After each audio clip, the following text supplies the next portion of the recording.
Hello friends, कैसे हो? जी के 2020 यूट्यूब चैनल में आप सभी दोस्तों का हार्दिक स्वागत है। आज के इस वीडियो में हम कौन से टॉपिक की बात करने वाले हैं? कल हमने अर्थ समिट के बारे में बात की थी ना, ऐसे ही 3 महत्वपूर्ण अंतरराष्ट्रीय प्रोटोकॉल या संधि की बात इस वीडियो में हम करने वाले हैं। तो वीडियो में आप लास्ट तक बने रहिए। लास्ट में कमेंट सेक्शन में जरूर बताना कि आपको यह वीडियो कैसा लगा। चलिए बिना वक्त गवाए स्टार्ट करें। तो आज का हमारा टॉपिक है मॉन्ट्रियल प्रोटोकॉल, क्योटो प्रोटोकॉल और मॉन्ट्रियल एक्शन प्लान। तो सबसे पहले मॉन्ट्रियल प्रोटोकॉल की बात करते हैं। मॉन्ट्रियल प्रोटोकॉल का आयोजन ओजोन परत का ह्रास करने वाले तत्वों एवं पदार्थों के संबंध में किया गया था। वास्तव में यह एक अंतरराष्ट्रीय संधि है जिनका उद्देश्य उन तत्वों एवं गैसों के उत्सर्जन के उत्पादन पर क्रमबद्ध ढंग से रोक लगाना है जिनसे वायुमंडल की ओजोन परत का ह्रास होता है।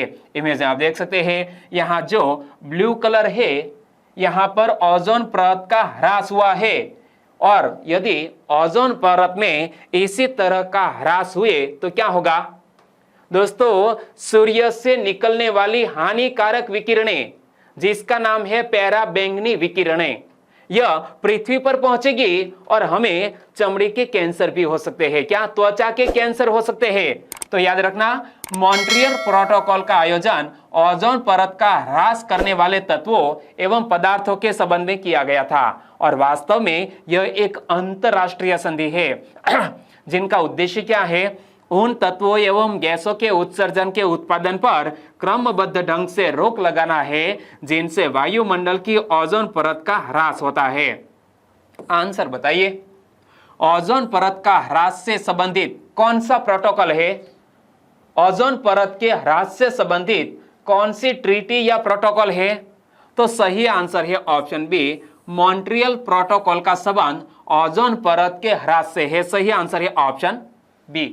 एक और क्वेश्चन, किसका उद्देश्य उन तत्वों एवं गैसों के उत्सर्जन के उत्पादन पर क्रमबद्ध ढंग से रोक लगाना है जिनसे वायुमंडल की ओजोन परत का ह्रास होता है?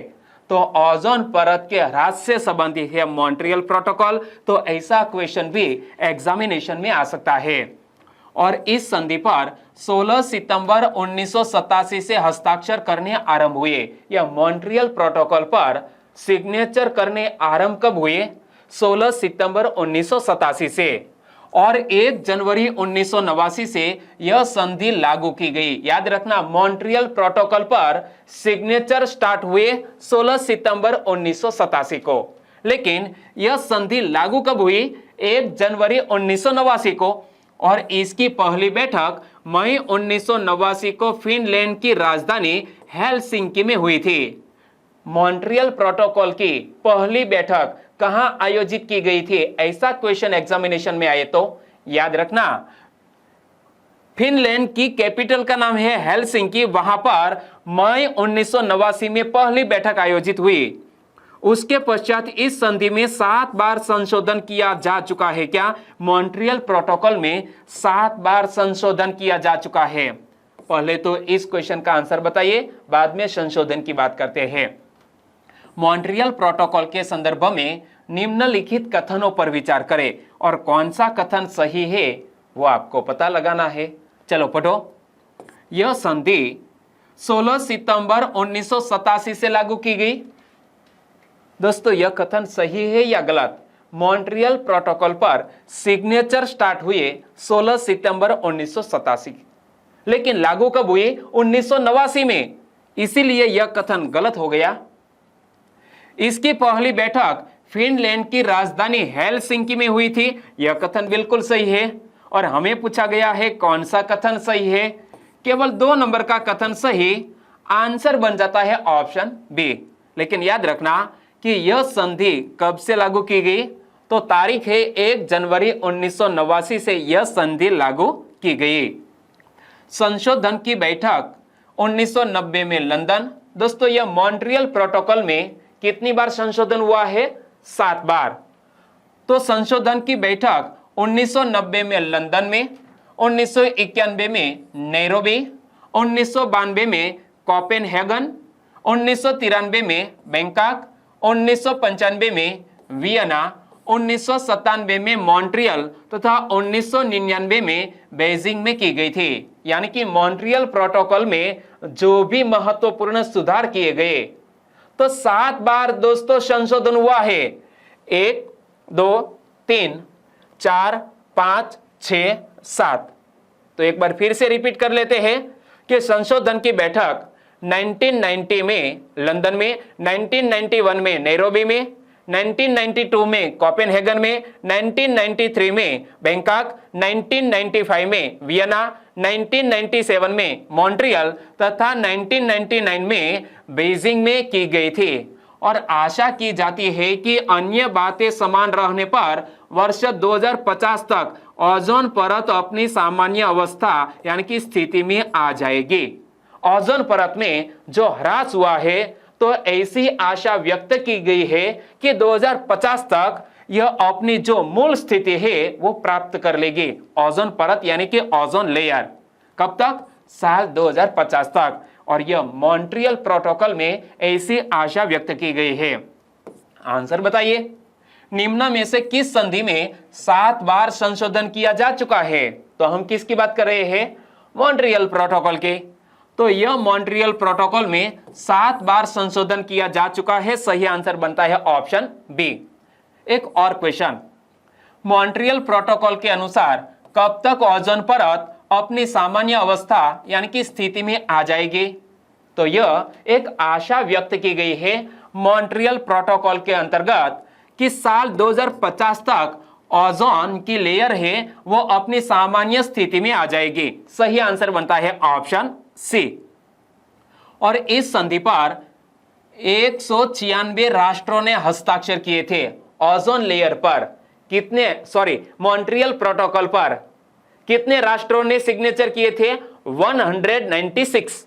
और आरंभ में वर्ष 1998 तक क्लोरोफ्लोरोकार्बन के उत्सर्जन पर 50% की कमी करना था।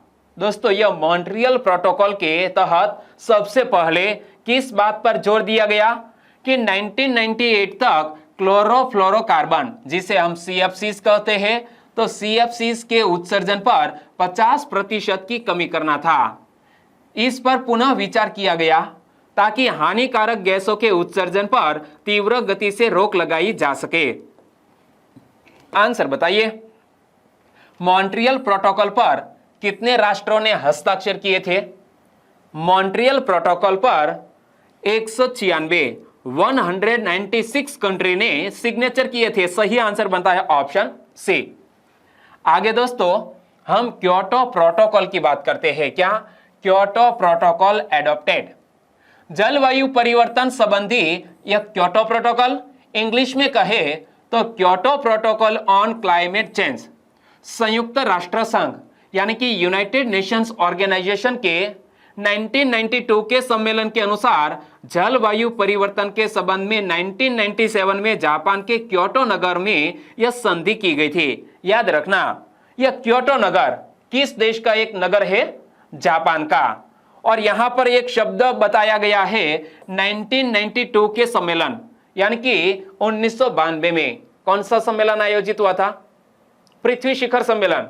कल हमने बात की थी ना। अभी तक आपने वीडियो नहीं देखा है तो हमारे प्लेलिस्ट में अवेलेबल है, फ्री ऑफ कॉस्ट ये सारे वीडियो है, आप देख सकते हैं। ओके, तो जलवायु परिवर्तन संबंधी क्योटो प्रोटोकॉल संयुक्त राष्ट्र संघ के 1992 के सम्मेलन के अनुसार जलवायु परिवर्तन के संबंध में 1997 में जापान के क्योटो नगर में संधि की गई थी।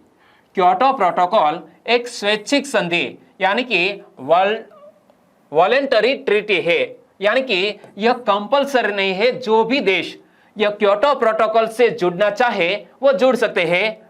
तो यह क्योटो प्रोटोकॉल एक स्वैच्छिक संधि है जिस पर 141 राष्ट्रों ने हस्ताक्षर किए थे। मॉन्ट्रियल प्रोटोकॉल पर कितने राष्ट्रों ने हस्ताक्षर किए हैं? 196। लेकिन यह क्योटो प्रोटोकॉल पर 141 राष्ट्रों ने हस्ताक्षर किए थे। हस्ताक्षर करने वाले देशों में यूरोपियन संघ यानी कि यूरोपियन यूनियन, जापान, कनाडा तथा अन्य प्रमुख औद्योगिक राष्ट्रों ने भी इस संधि पर हस्ताक्षर किए थे। याद रखना दोस्तों, 141 राष्ट्रों ने हस्ताक्षर किए और इनमें कौन कौन शामिल है? एक तो यूरोपियन यूनियन, इसके अलावा जापान, कनाडा तथा अन्य प्रमुख औद्योगिक राष्ट्रों ने भी इस संधि पर हस्ताक्षर किए थे, क्योटो प्रोटोकॉल पर सिग्नेचर किए थे। आंसर बताइए। क्योटो प्रोटोकॉल के संदर्भ में निम्नलिखित कथनों पर विचार करें। 3 कथन दिए हैं और उपरयुक्त में से कौन सा कथन सही है वो आपको गैस करना है। बताइए, क्योटो प्रोटोकॉल के संदर्भ में कौन सा कथन सही है? पहला, यह एक कानूनी संधि है। यह कथन सही है या गलत? गलत है यार, क्योंकि यह एक स्वैच्छिक संधि है, किसी भी देश के लिए यह कंपलसरी नहीं है। ओके, तो यह एक कानूनी संधि है, यह कथन गलत हो गया क्योंकि यह एक स्वैच्छिक संधि है। इस संधि पर 141 राष्ट्रों ने हस्ताक्षर किए थे। जी हां, और क्योटो प्रोटोकॉल किस देश में आयोजित हुआ था? जापान के क्योटो नगर में। तो 1997 में जापान के क्योटो नगर में यह संधि की गई थी। यह कथन बिल्कुल सही। और हमें पूछा गया है कौन सा कथन सही है? 2 और 3 नंबर का कथन सही, तो आंसर बन जाता है ऑप्शन बी। आपका यह क्वेश्चन सही हुआ। Well done. आगे बात करते हैं। इन देशों ने इस बात पर सहमति प्रकट की कि वर्ष 2012 तथा हानिकारक गैसों के उत्सर्जन पर 1990 के स्तर से 5.2% कमी की जाए। जलवायु परिवर्तन पर अंतर सरकारी पैनल, इंग्लिश में कहे तो the inter governmental panel on climate change, short में IPCC कहा जाता है। ऑफिशियल लोगो देख सकते हैं। फुल फॉर्म क्या होता है? Inter governmental panel on climate change. तो IPCC की भविष्यवाणी के अनुसार वर्ष 1990 से वर्ष 2000 के अंत तक, यानी कि यह दशक में पृथ्वी के तापमान में 1.4 डिग्री सेल्सियस से लेकर 5.8 डिग्री सेल्सियस तक वृद्धि हो सकती है। एक बार फिर से पढ़ लीजिए कि इन देशों ने इस बात पर सहमति प्रकट की कि वर्ष 2012 तथा हानिकारक गैसों के उत्सर्जन पर 1990 के स्तर से 5.2% की कमी की जाए। और यह IPCC की भविष्यवाणी के अनुसार यह दशक में, यानी कि वर्ष 1990 से वर्ष 2000 के अंत तक पृथ्वी के तापमान में 1.4 डिग्री सेल्सियस से लेकर 5.8 डिग्री सेल्सियस तक वृद्धि हो सकती है। आंसर बताइए। IPCC की भविष्यवाणी के अनुसार वर्ष 1990 से वर्ष 2000 के अंत तक पृथ्वी के तापमान में कितनी वृद्धि हो सकती है? तो IPCC की भविष्यवाणी के अनुसार यह तापमान में, यह दशक में 1.4 डिग्री सेल्सियस से लेकर 5.8 डिग्री सेल्सियस तक वृद्धि हो सकती है। सही आंसर बनता है ऑप्शन ए। और यदि क्योटो प्रोटोकॉल को सफलतापूर्वक लागू किया गया तो वर्ष 2050 तक तापमान वृद्धि में 0.02 डिग्री सेल्सियस से लेकर 0.28 डिग्री सेल्सियस तक कमी हो सकती है। क्या? यदि क्योटो प्रोटोकॉल को सफलतापूर्वक लागू किया गया तो साल 2050 तक तापमान वृद्धि में 0.02 डिग्री सेल्सियस से लेकर 0.28 डिग्री सेल्सियस तक कमी हो सकती है। आंसर बताइए। कौन सी संधि को सफलतापूर्वक लागू किया गया तो वर्ष 2050 तक तापमान वृद्धि में 0.02 डिग्री सेल्सियस से लेकर 0.28 डिग्री सेल्सियस तक कमी हो सकती है। तो हम कौन से प्रोटोकॉल की बात कर रहे हैं? क्योटो प्रोटोकॉल की। सही आंसर बनता है ऑप्शन सी। और क्योटो प्रोटोकॉल में 2 मुख्य कमियां हैं। तो क्योटो प्रोटोकॉल में 2 मुख्य कमियां कौन कौन सी? पहली कमी है संयुक्त राज्य अमेरिका ने जो विश्व के CHG उत्सर्जन का 1/3 तकरीबन 33% उत्सर्जन करता है, इस सम्मेलन का बहिष्कार किया। क्या? संयुक्त राज्य अमेरिका ने क्योटो प्रोटोकॉल का बहिष्कार किया। और उनके पीछे की वजह क्या है कि यह अमेरिका है वो CHG उत्सर्जन का 1/3 यानी कि 33% उत्सर्जन अकेला अमेरिका करता है। और दूसरी कौन सी कमी है कि उभरती हुई आर्थिक शक्तियों यानी कि इकोनॉमिक पावर्स, भारत तथा चीन ने यद्यपि क्योटो प्रोटोकॉल पर हस्ताक्षर किए परंतु 2012 तक उनके ग्रीन हाउस गैसों के उत्सर्जन पर कोई रोक नहीं लगाई गई। दोस्तों भारत और चीन यह इकोनॉमिक पावर से उभरती हुई अर्थव्यवस्था ये है और यह दोनों देशों ने यद्यपि क्योटो प्रोटोकॉल पर हस्ताक्षर किए परंतु साल 2012 तक उनके ग्रीन हाउस गैसों के उत्सर्जन पर कोई रोक नहीं लगाई गई और इस छूट का कारण भारत तथा चीन का देरी से औद्योगिकरण करना है। भारत तथा चीन विश्व की ग्रीन हाउस गैसों के उत्सर्जन का 14% उत्सर्जन करते हैं।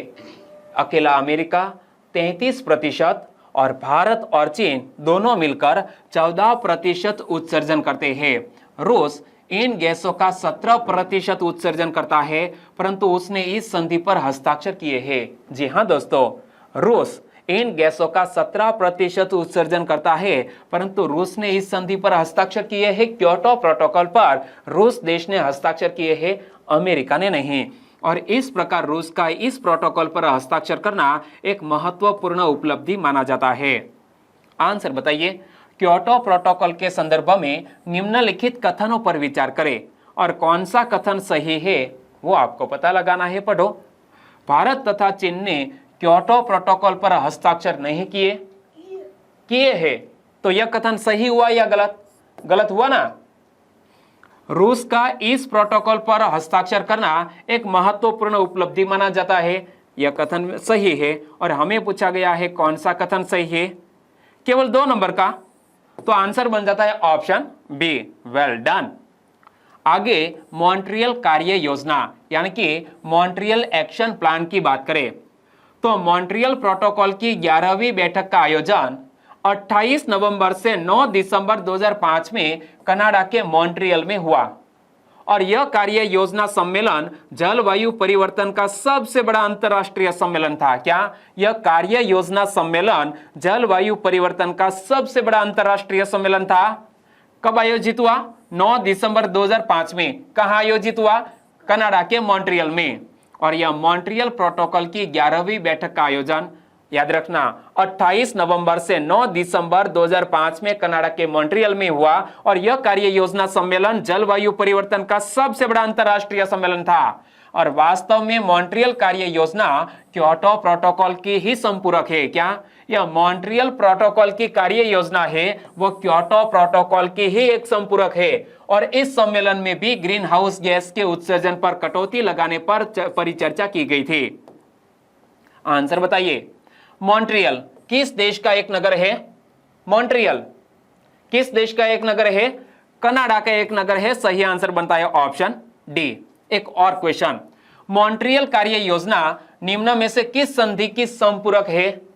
मॉन्ट्रियल कार्य योजना, मॉन्ट्रियल एक्शन प्लान किस संधि की संपूरक है? तो यह क्योटो प्रोटोकॉल की एक संपूरक है। सही आंसर बनता है ऑप्शन ए। वीडियो को खत्म करते हैं। यह शॉर्ट वीडियो में भी हमने 3 महत्वपूर्ण संधि या प्रोटोकॉल के बारे में पढ़ा। वीडियो वाकई में आपको अच्छा लगा है, हेल्पफुल लगा है तो प्लीज वीडियो को लाइक करें और आपके दोस्तों को फेसबुक, व्हाट्सएप या टेलीग्राम के जरिए इस वीडियो की लिंक शेयर करना मत भूलिएगा। आने वाले वीडियो में हम 3 या 4 महत्वपूर्ण अंतरराष्ट्रीय संगठन की बात करने वाले हैं। ओके, सम्मेलन की बात, 3 या 4 अंतरराष्ट्रीय सम्मेलन की बात करने वाले हैं। तो यह वीडियो सीरीज में आप बने रहिए, आपके ज्ञान में बढ़ोतरी होगी और आप क्लास 1-2 ऑफिसर बन सकते हैं यदि हमारे साथ जुड़े रहे तो। और अभी तक आपने हमारी चैनल GK 2020 को सब्सक्राइब नहीं किया है तो प्लीज सब्सक्राइब कर लीजिए और आने वाले हर एक वीडियो की अपडेट आपको मिलती रहेंगी। सुबह 4 या 5 बजे यह वीडियो पब्लिश हो जाता है। ओके, देखना मत भूलिएगा।